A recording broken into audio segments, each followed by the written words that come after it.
Talvez você não tenha percebido, mas o Brasil passa por uma epidemia silenciosa que vem se alastrando, com severas implicações para a nossa economia no momento atual e também para o futuro. E aqui eu estou me referindo a algo que nasceu inicialmente para ser uma diversão, com muitas aspas aqui, mas que se espalhou, agora faz parte do cotidiano de muita gente, inclusive já se tornou um vício que precisa ser combatido. E aqui eu estou me referindo às bets, que estão cada vez mais presentes na vida do brasileiro. Afinal, se você vê um jogo de futebol, provavelmente quem patrocina é uma casa de aposta, e o problema tende a aumentar. Imagina quando a Globo tiver sua própria bet, por exemplo. E aí você vê manchetes tristes como essa, de uma pessoa falando que queria deixar de existir por conta do vício em apostas. Ou dessa outra pessoa que queria ganhar 20 mil por dia e saiu sem nada, né? Que surpresa, ela não conseguiu ganhar 20 mil por dia apostando. Esse panorama mostrou que nos últimos 30 dias, 22 milhões de brasileiros realizaram algum tipo de aposta. Aqui eles contabilizam pessoas que têm 16 anos ou mais, ou seja, veja que há menores de idade incluídos nessa conta. Esse levantamento em termos de quantidade ficou muito próximo de um outro feito pelo Banco Central, que também mostrou um público apostador de 22 milhões de pessoas. Falamos de mais de 10% da população do Brasil realizando apostas. E aí, do ponto de vista econômico, 32% desse público de apostadores estão divididos entre pessoas fora do mercado de trabalho, a maioria, 27%, e 5% estão como desocupados, aquele pessoal que não trabalha e nem ao menos está procurando trabalho. Quando olhamos para a renda parcela ativa,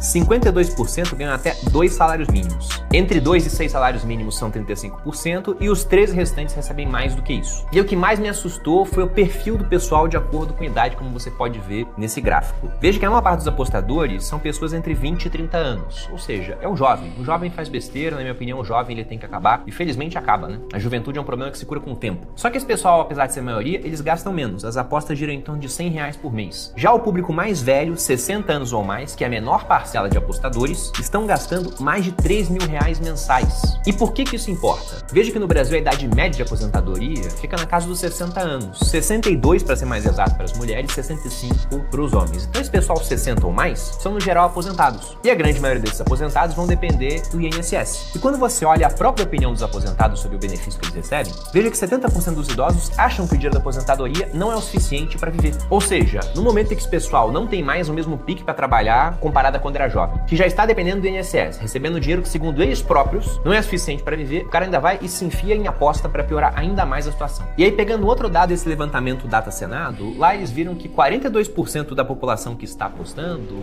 já está endividada. Ou seja, o cara já tem uma dívida, e aí pensa que nesse público da dívida você tem dívidas com juros baixos, um consignado, por exemplo, que grande parte dos aposentados no Brasil tem, mas tem um cara que tem empréstimo pessoal pagando 4% ao mês, tem um cara que tem dívida em cheque especial, em cartão de crédito, e não bastasse ter a dívida, ainda pega dinheiro para gastar com a aposta. E aí, segundo um outro estudo, 30% da população busca empréstimo em banco para apostar. Ou seja, o cara faz a dívida para poder tentar a sorte. Pô,